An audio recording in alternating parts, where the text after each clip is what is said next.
The folded piece of paper lived inside my winter coat, tucked into the left pocket behind the lining where I'd stitched a small hidden seam 22 years ago to hide emergency cash from myself. Back then, hiding money from myself was something I did so I wouldn't spend it on shoes or spontaneous trips to the garden center.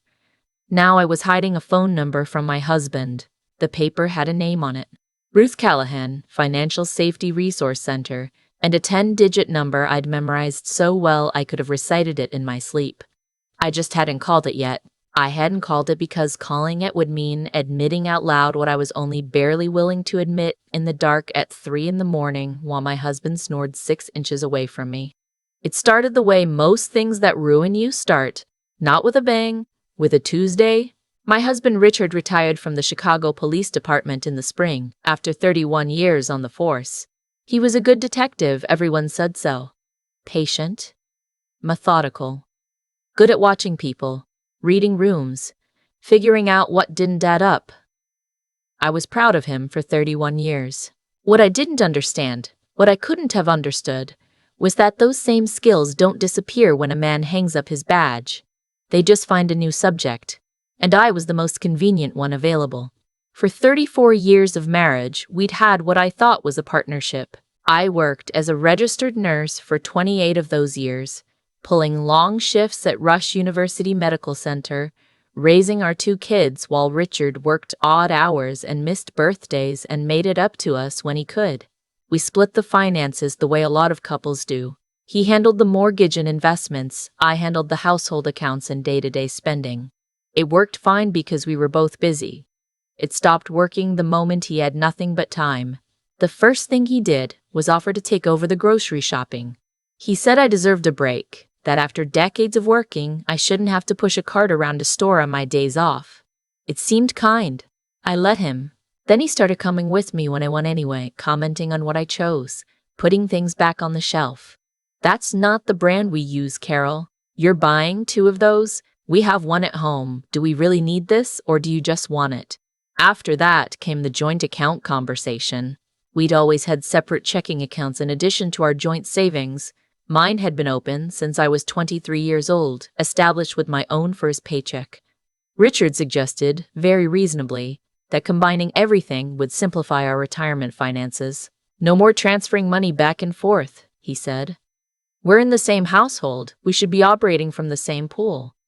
I remember thinking that sounded logical. I remember thinking, sure, why not? We're married. What could go wrong? I added my name to his account and closed mine.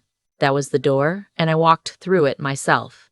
Within 3 months, my pension deposit and Social Security, a combined $2,340 a month, were landing in an account where I had no debit card, no checkbook, and no online access. He'd set up the online portal under his email and said he'd get around to adding me, but never did. And when I brought it up a second time, he looked at me with something patient and slightly tired in his eyes and said, Carol, I'll handle it. I've been managing our finances for years. Do you not trust me? And I, who had spent 30 years as a nurse making life and death decisions for strangers, said nothing. He gave me $250 in cash every 2 weeks. He said it was for personal expenses, things I needed just for myself. If I ran out, I could ask. But asking meant explaining, and explaining meant defending. And defending meant a long, measured conversation in that careful detective's voice he never fully turned off, where he would lay out every alternative I hadn't considered and every way I'd been impractical, until I either agreed with him or was too exhausted to push back. I stopped getting my hair highlighted because $90 felt impossible to justify. I stopped meeting my friend Diane for lunch every month because Dutch treat meant admitting I'd need to ask Richard for money first, and the asking cost more than the lunch. I stopped ordering anything online because every package that arrived would prompt questions about what I'd bought, who I'd bought it from, whether I'd compared prices. Once I ordered a birthday gift for my granddaughter, and he sat across from me at the kitchen table with the credit card statement and said, I see you spent $62 at an online toy store. What was this for? He wasn't angry. He was never angry. He used the same voice he probably used interviewing witnesses. Measured. Waiting. I told him it was for Sophie's birthday. We could have found something for $30, he said. I just think we need to be thoughtful about spending in retirement. Sophie was turning 6. I put the card receipt in the trash and felt something small and essential close inside me, like a door quietly shutting. It escalated during the winter of 2020. When the pandemic hit and the world locked down, Richard and I were suddenly in the same 1,400 square foot condo in Evanston, 24 hours a day with nowhere to go and nothing to interrupt the dynamic that had been quietly solidifying for 2 years. He tracked what I ate, framing it as concern for my health. He monitored my phone usage because, he said, scammers targeted people our age, and he just wanted to make sure I was being careful. He started answering calls on my cell before I could get to it. He reviewed my texts occasionally, not secretly, openly, as if this were a normal thing a person did. He installed a Ring doorbell camera at the front of the condo building and downloaded the app on his phone, so he'd know if I left. I know how that sounds. I know what you're thinking. Why didn't I just say something, do something, leave? I thought about it in those terms too at first. But here's what happens when you're inside it. You stop being able to see the shape of the cage because you've been standing in it for so long it just looks like your life. And Richard had never hit me. He had never screamed at me. He was a retired police detective who volunteered at his church and remembered the names of everyone's children and spoke to me always in a reasonable voice. What was I going to say? What was I going to call it? The breaking point came on a Thursday morning in March. I was at the Walgreens on Main Street, 3 blocks from our building, buying my blood pressure prescription, a cholesterol medication refill, and a birthday card for Diane. I had my $250 for the 2-week period, but Richard had asked me on Sunday to bring home a specific kind of protein powder he'd seen advertised, and I'd found it that Monday for $38. That left me $212. The 2 prescriptions together were $189, even with insurance, because of a gap in our Part D coverage. I'd tried to explain to Richard 3 times, and he'd said he'd look into it and hadn't. That left me $23 for 2 weeks. The birthday card for Diane cost $5.99. I stood in the card aisle for a long time. I put the card in my hand and then put it back and stood there. A woman about my age walked past me and then slowed and looked at me with a kind of recognition I hadn't seen in a while. I realized I was crying, which I hadn't noticed starting. "Are you all right, hon?" she asked. I said I was fine. I said I was just being silly. I paid for my prescriptions and left the birthday card on the shelf. That night, I lay awake and thought about what I'd been trying not to think about for 2 years. I was 64 years old. I had a nursing degree and 28 years of professional experience. I had a pension and Social Security totaling more than $2,000 a month, and I could not afford a $5.99 a birthday card for my friend of 30 years without carefully doing math in a Walgreens aisle. I wasn't managing money poorly. There was simply no money for me to manage. The piece of paper in my coat pocket had been there for 4 months. Ruth Callahan's number. My coworker Janet had pressed it into my hand at a retirement party back in the fall. The last time I'd seen her. She hadn't said anything, just slipped it to me while we were hugging goodbye, and when I'd looked at her, she'd looked back with something knowing and careful in her face. "Just in case," she'd said. I hadn't asked what she meant. I'd known exactly what she meant. I just needed a few more months to be ready to admit it. On Friday, Richard went to a standing breakfast with 2 former colleagues, a 2-hour window he kept every week. I waited until his car left the parking structure. Then I put on my coat, reached into the left pocket, unfolded the piece of paper, and used the cell phone I'd bought 3 weeks earlier at the CVS on Dempster Street. I'd paid for it with $47 in cash, quarters from the laundry room, $5 bills I'd skimmed from grocery change over a month and a half, kept folded inside a box of chamomile tea at the back of the cabinet.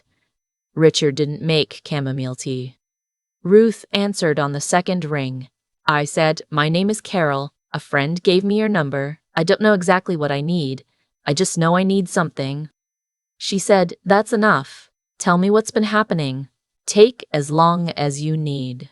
I sat at the kitchen table in the home I'd lived in for 16 years and told a stranger the shape of my life for the first time. I heard myself say the words out loud: the joint account, the $250 every 2 weeks, the Ring camera, the texts, the protein powder, and I heard what it sounded like from the outside, and something in my chest cracked open. "What you're describing has a name," Ruth said when I'd finished. "Financial abuse. Coercive control. It's a recognized form of domestic abuse, Carol, and it's serious. The absence of physical violence doesn't make it less serious. It just makes it harder to recognize, especially from the inside." I sat with that for a moment. "I don't have access to any money," I said. "I can't even." "That's exactly what this office exists for," Ruth said. "Can you come in next Friday, same time window?" I came in the following Friday, and the Friday after that, and the Friday after that. Ruth's office was in a low brick building on Chicago Avenue between a dry cleaner and a yoga studio. The waiting area had plants and a small table with a coffee maker that actually worked. Ruth herself was 50-something, with reading glasses she wore on a beaded chain and a way of listening that made you feel like your words were landing somewhere solid. She introduced me to a family law attorney named Caroline Marsh during my third visit. Caroline was young, maybe 40, with the kind of efficient calm that comes from having navigated 100 difficult situations before yours. She explained, without any softness, that my situation had specific legal remedies. "Your pension and Social Security are your income," she said. "In Illinois, income earned by either spouse during a marriage is marital property, but that also means you have legal standing to claim access to those funds. The fact that they're currently deposited in an account where you have no access card is, frankly, something a judge is going to want to hear about." "Can he freeze the account if I try to leave?" I asked. "He can try to request a temporary freeze during the proceedings," Caroline said. "That's why we move before he knows we're moving. We redirect your income first, then file." "How do I redirect it if he controls the online banking?" "You don't need the online banking. You walk into the Social Security Administration office and the Pension Administrator office in person, show your ID, and change your direct deposit to a new account in your name only. He cannot stop you. No one can stop you. It's your income." I wrote those sentences down in a small notebook I kept inside the chamomile tea box.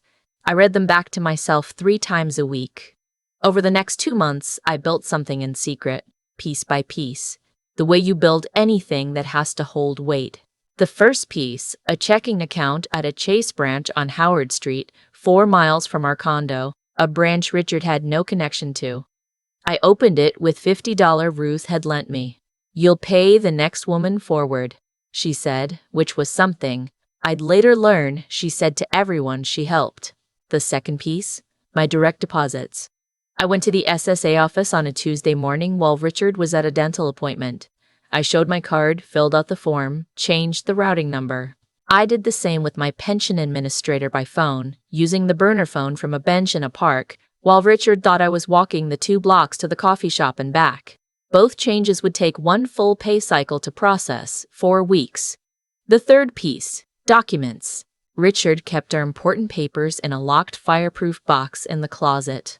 I'd watched him open it enough times that I knew the combination, our wedding anniversary, the way most people use something they think no one else would guess. While he napped one Sunday afternoon, I made a list of every document inside.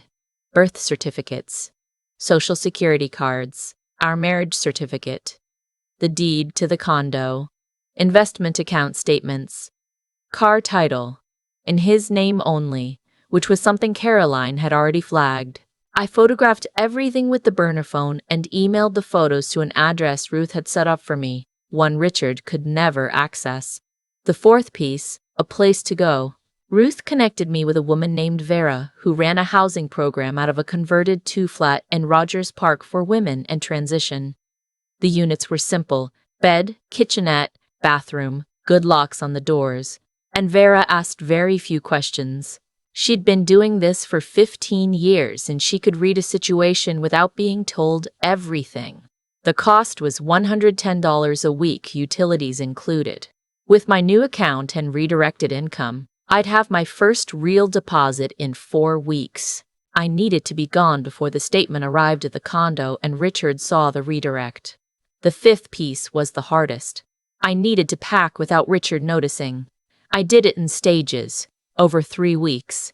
A blouse moved from my closet to a canvas tote bag stored inside a larger bag at the back of the hall closet, behind the winter coats and the box of holiday decorations.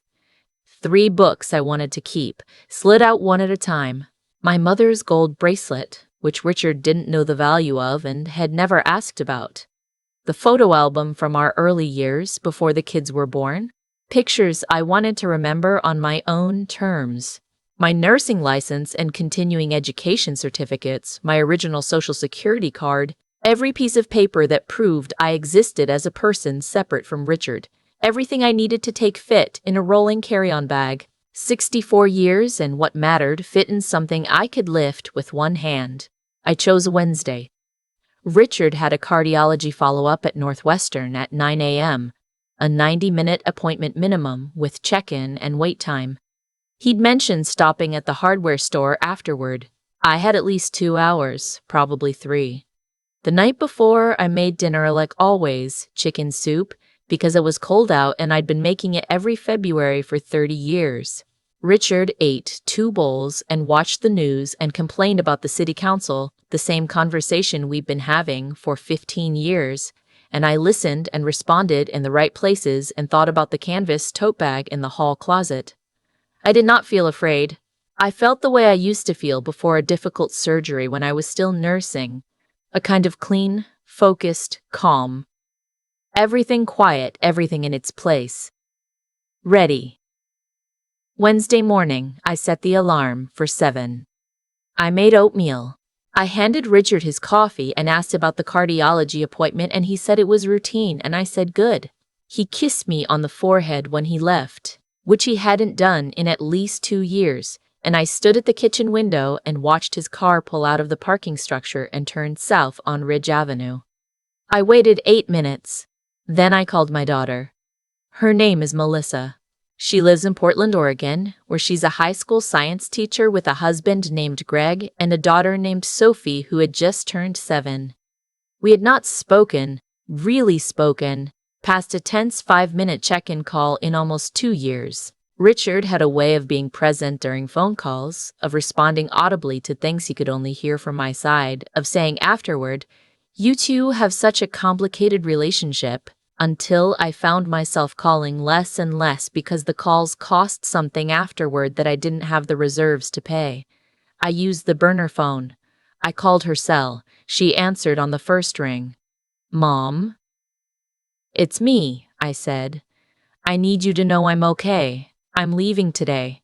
I'll have a new phone number by this afternoon, and I'll text it to you. I just needed to hear your voice first." She said, "Mom." "Oh, Mom." And she was crying before I was. I told her I had 15 minutes and a plan and good people helping me and that I would explain everything once I was somewhere safe. She said, "Is there anything I can do right now?" And I said, "Just stay by your phone." And she said, "I'm not going anywhere." I hung up and stood in the kitchen for one moment. I looked at the spice rack I'd organized 17 years ago and never reorganized. I looked at the coffee maker and the blue dish towels in the window above the sink where I'd stood 10,000 mornings watching the parking structure and waiting for a life that kept not arriving. I did not leave a note. Caroline had told me not to. Don't explain. Don't justify. Don't give him a document he can use to reframe what happened. Just go. I put the carry-on bag in the trunk of the car Vera had arranged. Her neighbor Dennis, a retired teacher with a minivan and nothing but time, who did this occasionally as a favor to the program. He was 68 years old and told me his wife had gone through something similar 30 years ago, and that was why he did this. He didn't ask me anything. He just drove.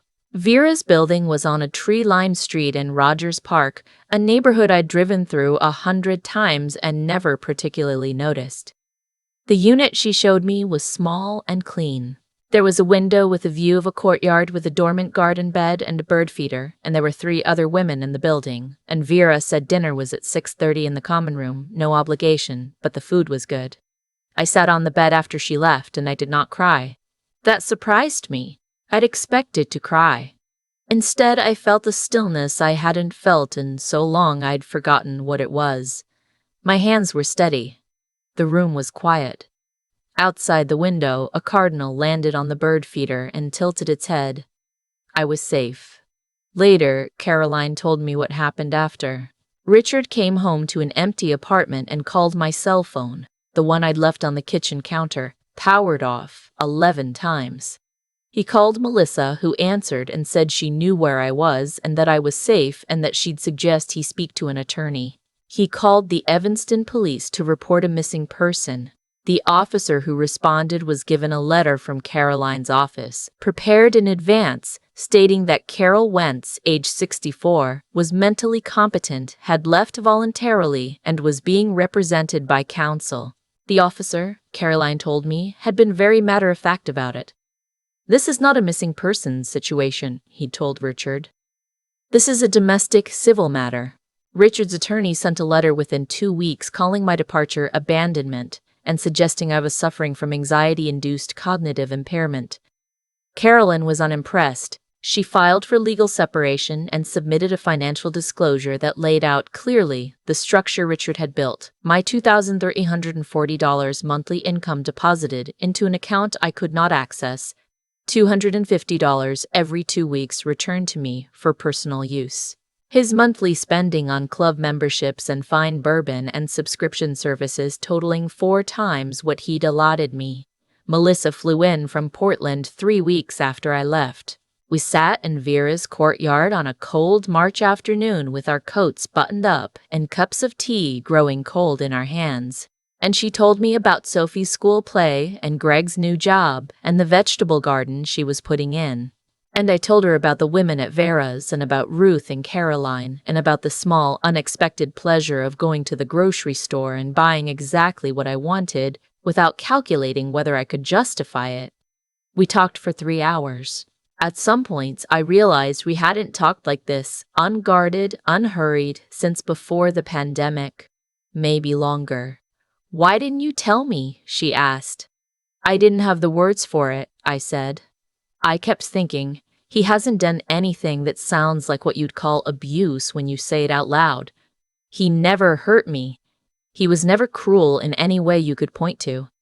He just, slowly, took everything. And by the time I understood what was happening, I'd been standing inside it so long I couldn't see the shape of it anymore. She reached over and held my hand and didn't say anything for a while. The divorce was finalized 10 months after I left. Judge Helen Park, Cook County Circuit Court, a woman in her 60s who had heard every version of every story, looked at the financial disclosure documentation, the account records, the communication logs, and the letter Richard's attorney had sent calling me cognitively impaired, and gave him very little of what he asked for. I received half of all marital assets, the investments, the retirement accounts, half the appraised value of the condo. I received spousal maintenance of $1,800 per month for 4 years, which combined with my redirected pension and Social Security gave me more financial security than I'd had in years. I received, without anyone's permission or allowance, the full and uninterrupted access to my own life. I stayed at Vera's building for 7 months. Long after I could have afforded to leave, I stayed because I had come to understand why someone would. The women there, different ages, different stories, same essential experience of waking up one day and realizing that what they'd been calling their life had been quietly taken from them. Those women knew something specific about starting over that you can't learn anywhere else. We had dinner together most nights. We celebrated small things, a first job interview, a first apartment signed, a court date that went well, a phone call from a child who'd been kept away. I stopped feeling ashamed. I started feeling, slowly, like myself again. I called Ruth on the morning my divorce was finalized and told her. She said she was proud of me and that she hoped I'd think about coming back as a volunteer. I told her I already had the training schedule pulled up. I sat with that folded piece of paper, the one that had lived in my coat pocket for months, before I threw it away. Ruth Callahan, Financial Safety Resource Center. A stranger had given it to Janet, who had given it to me, who would give something like it to someone else. That's how it works. Someone sees you counting your money in the Walgreens aisle. Someone's grandmother went through something similar. Someone presses a card into your palm and says, just in case. And you fold it up and carry it for months until a Thursday morning when you can't afford a birthday card for your friend and something finally, irrevocably breaks open. I volunteer every Tuesday and Thursday now. I sit in a chair across a small desk from women who are still inside it, still finding words for something they've never said out loud, and I make tea and I wait. And when they're done, I say, what you're describing has a name, and it's serious, and you can leave. I know you think you can't. I know the voice in your head sounds reasonable and patient and has 34 years of backing. I know the door seems locked from a side you can't reach. I was 64 years old and I had nothing in my pockets but a piece of paper and a borrowed phone and the knowledge, finally unignorable, that the woman I used to be was still in there somewhere, waiting. That was enough. It was more than enough. It turns out it always is.